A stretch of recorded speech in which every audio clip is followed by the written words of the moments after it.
A cultura faz algo que apenas ela pode fazer em sua vida e que você deveria buscar o quanto antes, porque apenas a cultura tem a capacidade de promover certas dimensões da vida humana.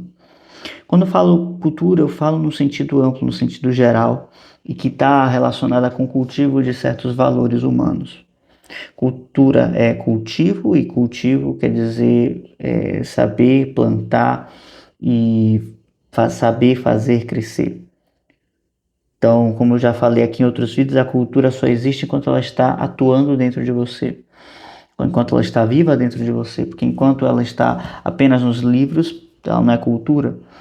Enquanto você não consegue transformar essa cultura em um saber real, não é cultura. Enquanto você não consegue transformar esse saber real em ações que te levem para uma vida mais plena, ainda não é cultura.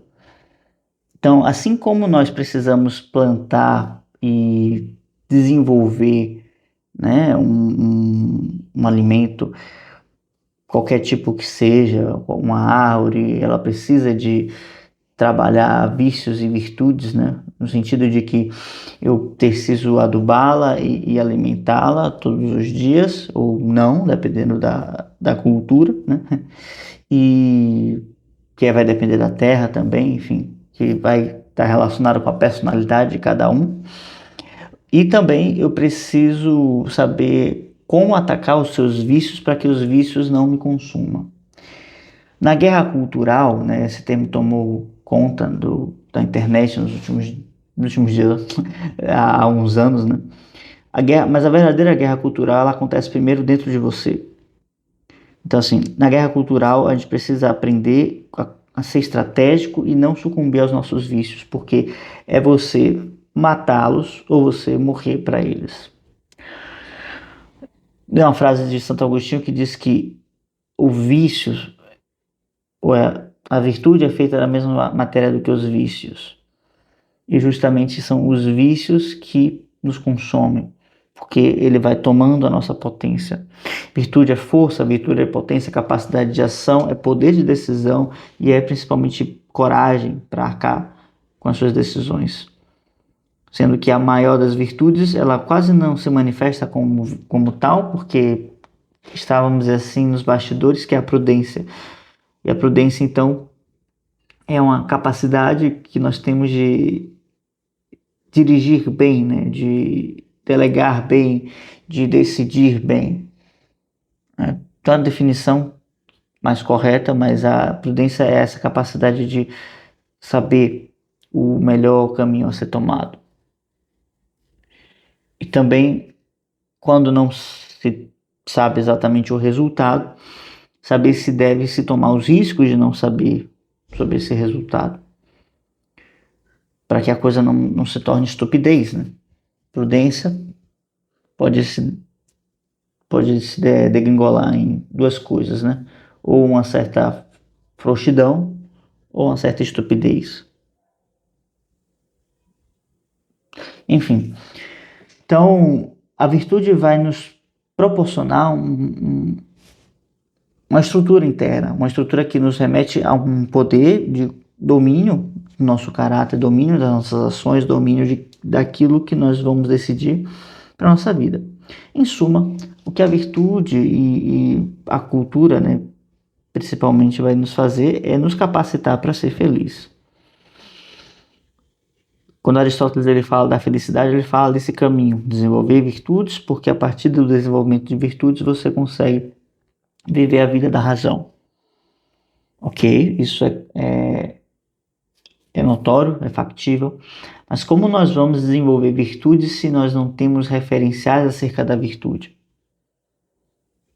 Aí entra a cultura, aí entra a formação do imaginário, aí entra principalmente uma educação sentimental que desenvolva o sujeito no seu âmago, que consiga trabalhar nele um senso de afetividade que o conecta à sua verdadeira essência e não simplesmente o faz ser um joguete, né?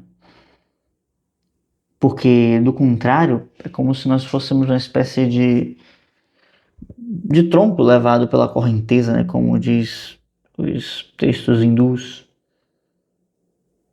e justamente ser levado pela correnteza das nossas emoções, né? Isso não é algo inteligente. Então, precisamos trabalhar, desenvolver uma capacidade de ter esse sentimento aflorado, entender que esse sentimento ele é em si uma virtude, ou seja, não é qualquer coisa que a gente vai sentir, né? A ira, por exemplo, Sêneca a renega de toda e qualquer maneira, né? Explica as suas razões, né? Aristóteles pode até fazer alguma loa à ira, mas Sêneca a detesta de todo o tipo, né? Faz um livro só sobre isso, para falar como superar a ira. Mas Platão também vai na linha de Sêneca, né? E vai falar sobre a cólera, e a cólera em si mesma, ela pode ser simplesmente um descontrole, mas acaba que ela precisa ser conduzida para que ela deixe de sair desses opostos.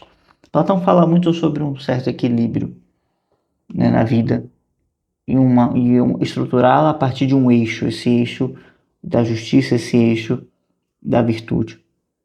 Então, precisamos entender que a verdadeira felicidade humana ela acontece quando nós conseguimos ter claro o que nós somos, né? E conseguimos viver em conformidade com isso que nós somos.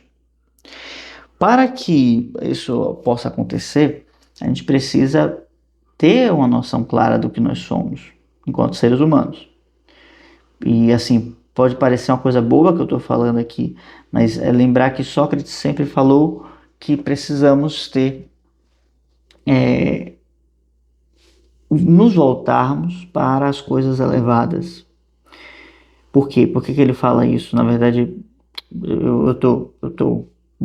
inverti a ordem das coisas.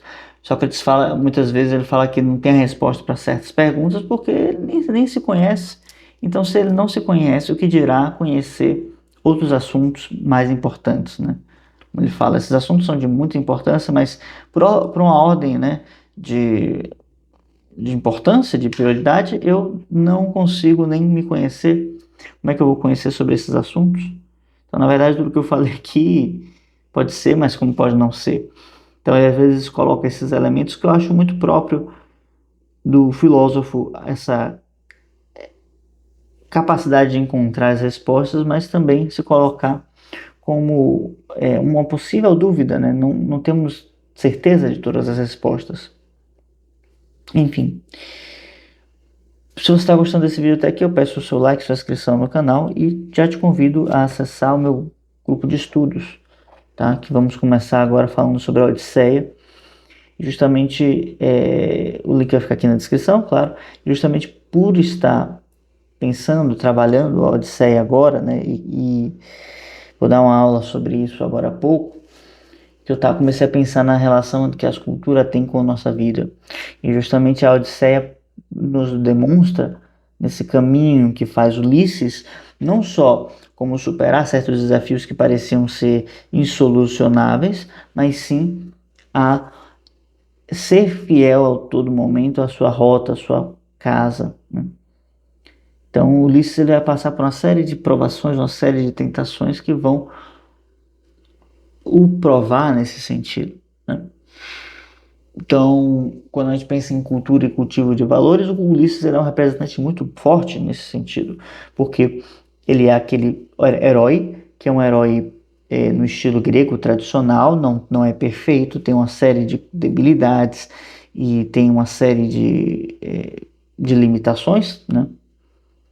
Também, não vou dizer uma série, mas é porque ele é muito habilidoso, né? E muito astuto. E então acho que não são tantas limitações, mas ele é exímio, né, em muitas coisas.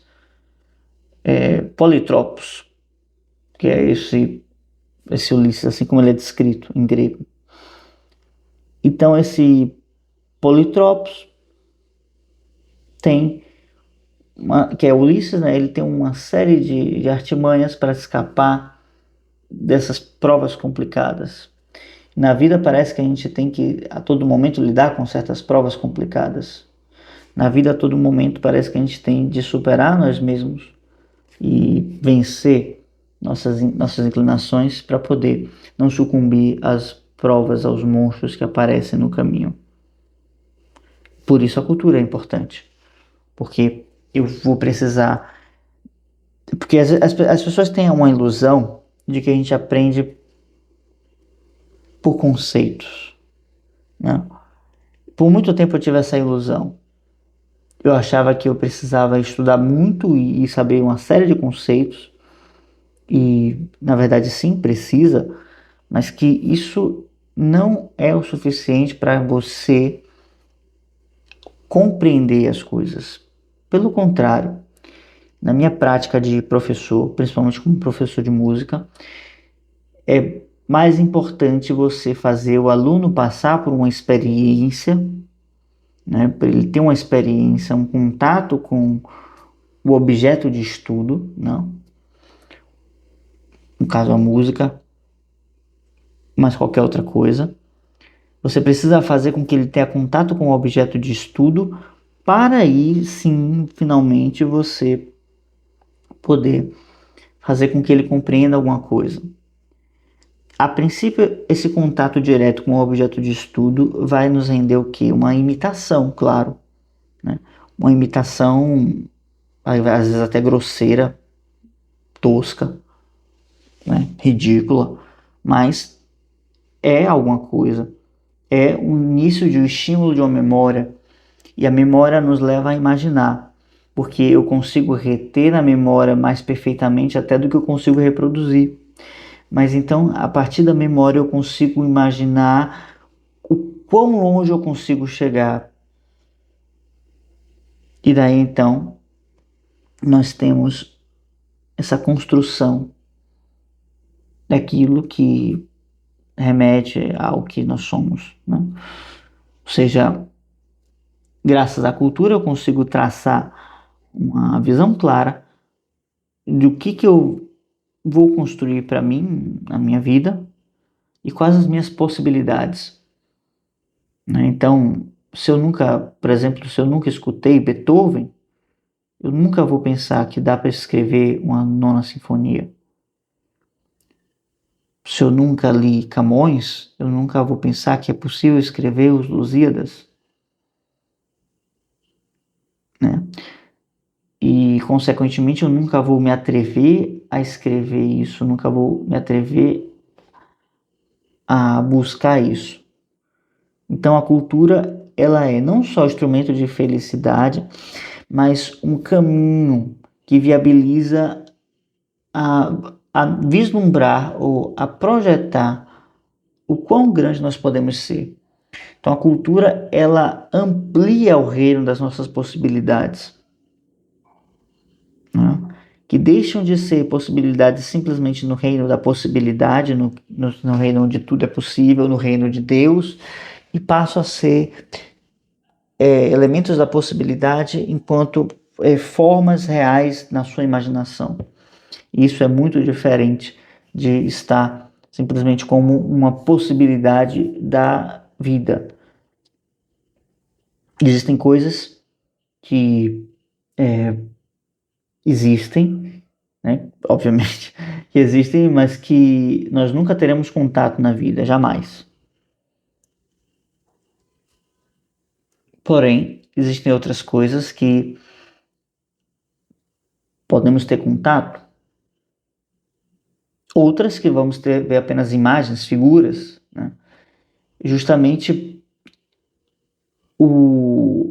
esse contato que nós não tivemos, ou essas coisas que nós nunca vamos conhecer, não invalida a existência daquele objeto, tá? Tipo, vamos dar um exemplo concreto, né?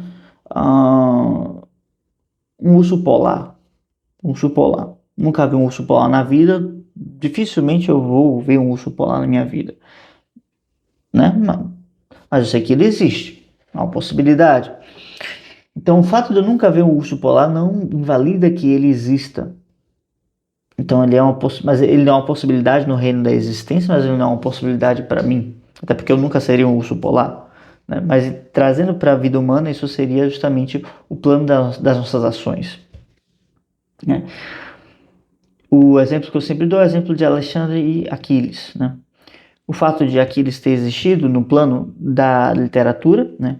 E, enfim, meramente a possibilidade dele existir no plano real fez com que Alexandre se apaixonasse por essa história, queresse ser como Aquiles, desejasse ser como Aquiles e buscasse ser como Aquiles. Então, a possibilidade da existência de Aquiles fez com que Alexandre pudesse existir no plano factível, real, concreto. Então, uma possibilidade que, se não fosse escrita, talvez nunca iria gerar o Alexandre. Coisa da história, né?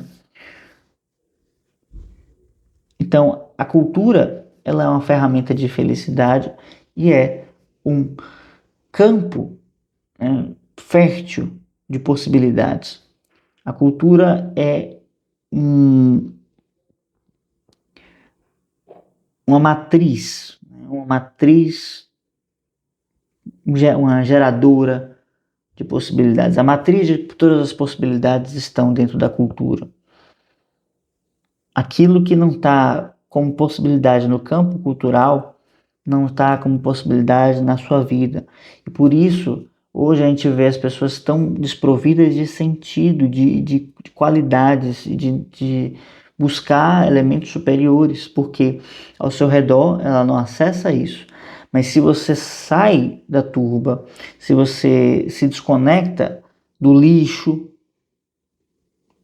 e você vai para as grandes ideias que nortearam a vida dos grandes seres humanos, você toma então um novo campo de possibilidades e agora você pode ser mais feliz, você pode ser melhor, porque a cultura te deu um novo horizonte acerca daquilo que você poderia ser, tá?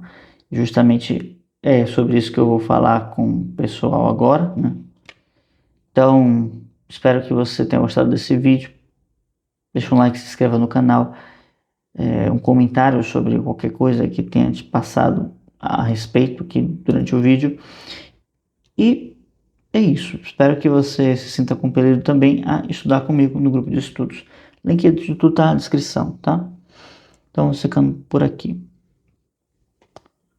Até mais. Tchau, tchau.